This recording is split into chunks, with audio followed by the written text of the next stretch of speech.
Let it rain, let it pour, let it rain, a whole lot more, 'cause I got those deep river blues. Let that rain drive right on, let those waves sweep along, 'cause I got those deep river blues.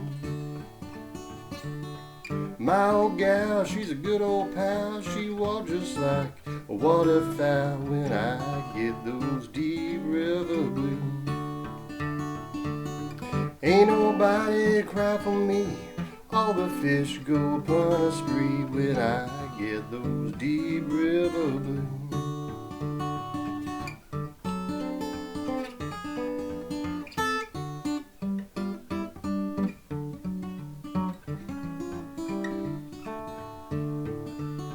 Bring me back my old boat, I'll sell her if she'll float, 'cause I got those deep river blues.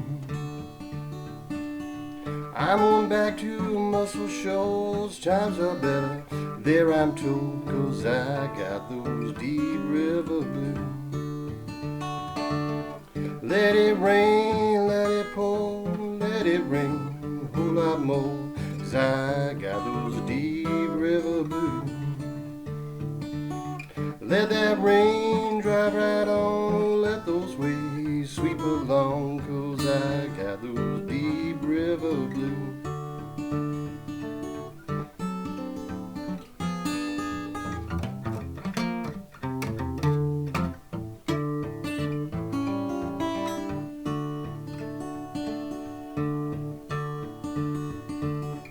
If my boat should sink with me, let me die, just don't you see, 'cause I got those deep river blues. If I'm gonna say goodbye, if I sing, just let me die, 'cause I've got those deep river blues. Let it rain, let it pour, let it rain, a whole lot more, 'cause I got those deep river blues.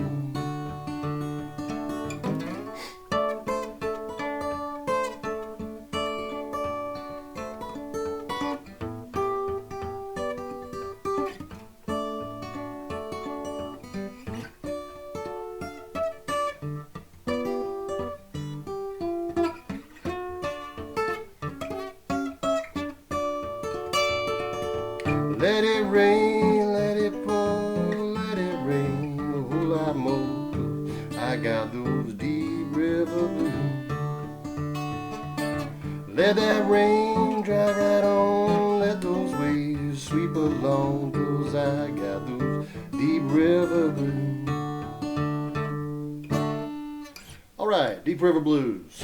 That's one I learned from Doc Watson years ago. And I am not going to claim to play it like Doc Watson, of course. Doc's one of the greatest guitar players ever lived. I certainly didn't get all the runs and fills in there.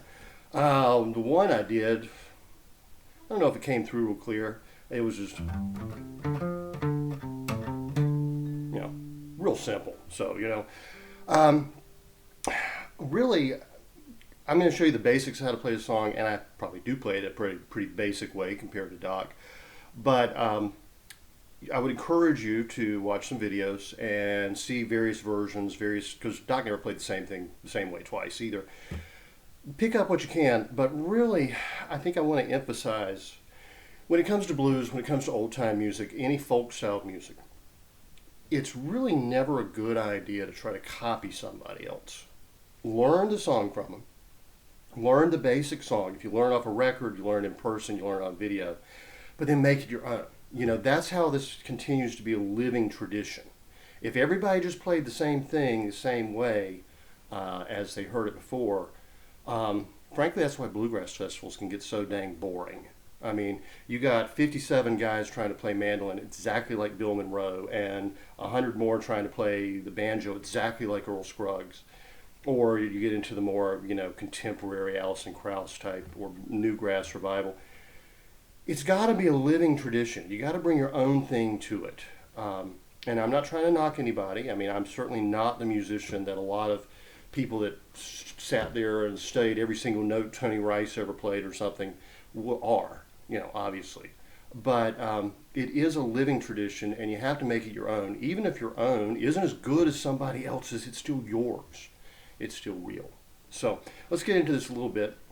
Remember that Merle Travis style D chord I told you about? This is the kind of the heart of the song. Okay, we're gonna put pinky finger on first string on the A note, and let's see, the first finger is going on the D note, second string. Yeah, so pinky and first are down. Your ring finger, your third finger is going on the third fret.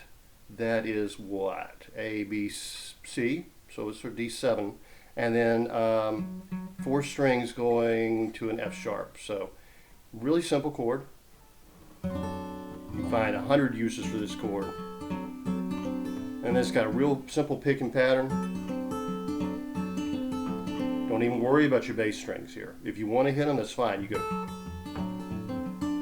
But it's not necessary. Just go.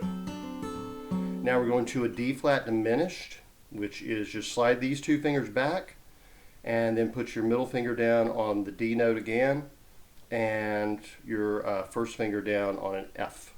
So that's the heart of the song, really. The rest is just a G7. You can play it there. It may actually be a little easier to play it out of the F position and go. I kind of go back and forth between the two of them. I sometimes find that a little awkward. I miss a note, but either one works. All right, and then back to just an open D, or you can play the closed D that we discussed before, but just A7, plain old A7, and then do the F note back to E. So back to D. So let me put it together.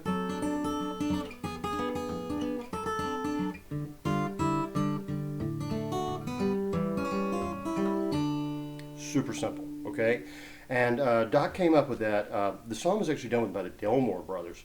Delmore Brothers, one played a sixth string, the other played a tenor guitar, and they played really intricate instrumentals. Probably one of the two most unknown, little known, underappreciated bands in American music history from the 1900s. The Delmore Brothers were super influential. They were white brothers, I believe from Alabama originally. They played a ton of blues. They played country gospel. They played country music. They played boogie music. They really kind of invented rockabilly, if you want to look at it that way. And Merle Travis played with them a lot. So major transitional band. And in fact, if you get into any kind of country gospel music, the quartets that do the singing, the Delmore Brothers not only did all kinds of boogie and early rock and blues tunes and great country music, they also had formed a band called the Browns Ferry Four, which was the Delmore Brothers with Merle Travis and Grandpa Jones. And they essentially invented that genre. They formalized the country gospel quartet. Brilliant musicians. The other ones, when I'm talking about forgotten musicians, you really ought to look into Emmett Miller. Emmett Miller is the father of country music. People say it's Jimmy Rogers. Jimmy Rogers was actually his protege. Emmett Miller was a white man who sang blues and had a jazz band. But he wasn't Al Jolson. Al Jolson gets the credit. Emmett Miller was really the real deal from Georgia. And you'll know his songs. I mean, his songs were redone by Eddie Arnold, by Hank Williams Sr., Lovesick Blues is an Emmett Miller song. Bob Wills did tons of his recordings. I mean, Bob Wills probably never did a set without doing an Emmett Miller song. So essentially, you think of a country blues singer with a jazz band that included Eddie Lang on the guitar and both Dorsey brothers. And apparently, Scatman Crothers played with the band too. Now, why do people want to forget about Emmett Miller? Well, he wore blackface. He was a blackface comedian. That's controversial now. Well, so did Al Jolson, and everybody remembers Al Jolson. Emmett Miller's the real deal. Al Jolson was the knockoff. So check out Emmett Miller. But anyway, now we went through the basic. All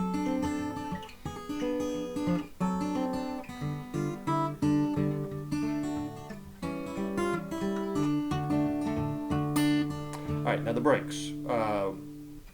simple. We're going to start with the same pattern. And you can throw a little extra beat in there, so it's, let's see, like that. It kind of sounds, mixes it up a little bit, adds a little tension. Alright, and then I just slide back up. These two fingers right here, just right back to the same chord notes. And then I'm going to drop back here to a D. This is an open D, so I've literally just gone. And then I'm going to play the G here.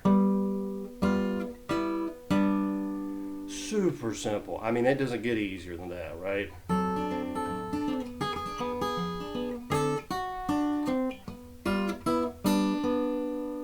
Then back to the D, A7. Alright. Second break was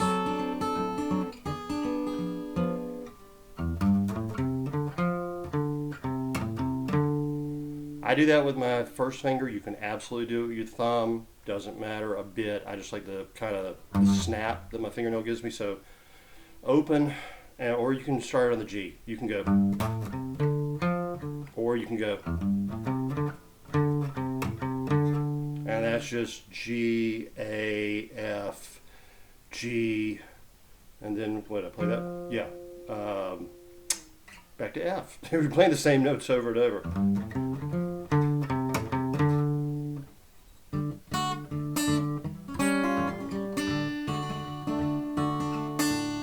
Optional. If you like it, throw it in. If you don't, don't, you know. You could also just slide up to, there's a little variation. Works. I've used it many times. Just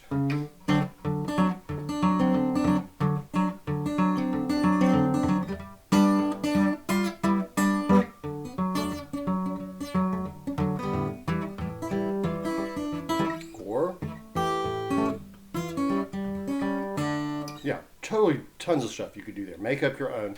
The fancy break up the neck is really super simple. Slide up in the long A position to the D.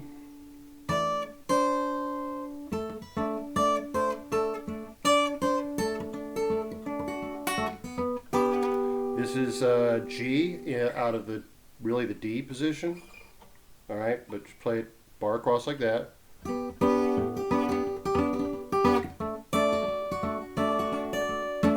I'm going to play the same, I'm going to play the D chord in an F position. F, E, D. G, using that same D chord, D shape I should say, D shaped chord, move it all the way up to G. So, just like we did up here. There you go. Back to D,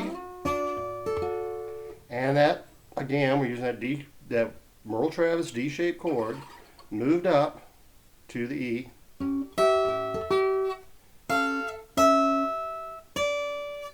if you want to, you can go, or just go.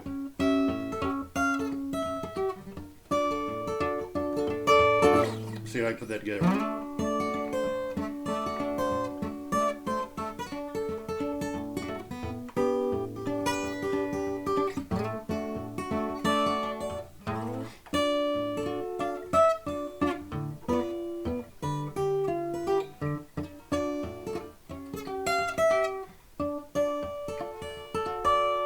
So, not a complicated song, a lot of pattern picking involved that comes naturally because you're just following the melody. Give it a try. I think you're going to enjoy it. Be sure to look up the Delmore Brothers. Be sure to look up Emmett Miller. And Merle Travis, if you haven't gotten into Merle Travis. You know, Doc was listening to the Delmore Brothers, the two guitars, a 6-string and a tenor, and then we had these, they had really tight instrumentals. Those guys were phenomenal. I mean, Brown's Ferry Blues is a classic of just really hot picking before, you know, it was still old time music, really, you know, with hot picking before bluegrass. So Doc's listening to that, and I don't know if he knew at the time that Merle Travis had played with the Delmore Brothers or not. I mean, he was a huge Merle Travis fan, maybe he did, but he just thought, I'm going to play that song the way Merle Travis would. And he figures out this chord and he goes,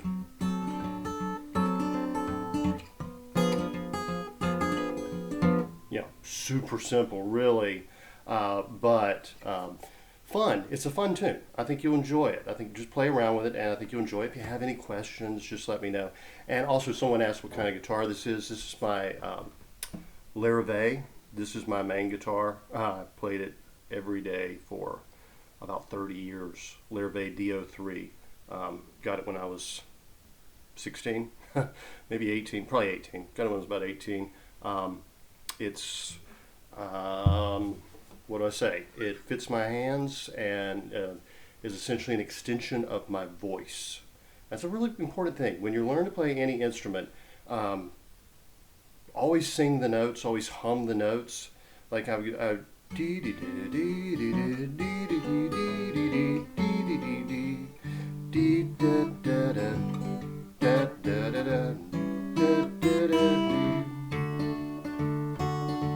that's how your brain and your hands learn to work together. So literally your brain sees your instrument as a second voice, and you can improvise any melody. You can pick up things by ear. That's the entire secret to ear training, is to hum when you play scales. C, D, E, F, G, A, B, B, C, D, E, F, G, A, B, C, or hum it or whistle it, whatever you want. And then when you're ready to play, your fingers know exactly where those notes are, and they're connected to your brain. You don't think when you sing a note. You don't have to think when you play a note if you practice ear training in that manner. Try it. It's the simplest thing in the world. I picked that up from an old Barney Kessel video. And I mean, Doc tried to tell me, many people tried to tell me, I never got it until Barney Kessel started whistling along with his guitar. He's a phenomenal whistler, actually. And yeah, it actually makes all the difference. Get the brain, the voice, and the hands working together. Or it doesn't have to be the voice. You can whistle, you can hum, you can do whatever. But the brain begins to view your instrument as a means of expression, like your voice. So you can then essentially talk through your instrument. And that's actually really one of the differentiating features between a really good musician and someone who's all rote memory. The creativity can't have that barrier there. What the mind doesn't even really formalize a thought. You know, when you're talking, you're not thinking about what you're going to say before you say it. You just open your mouth and start expressing yourself. Sink that down between the hands and the head and the instrument, and you can talk. You can express yourself with your instrument without having to think it through, without having to write it down first, without having to read it. It makes all the difference in the world, actually. So y'all have a good one, and I'll talk to you next time.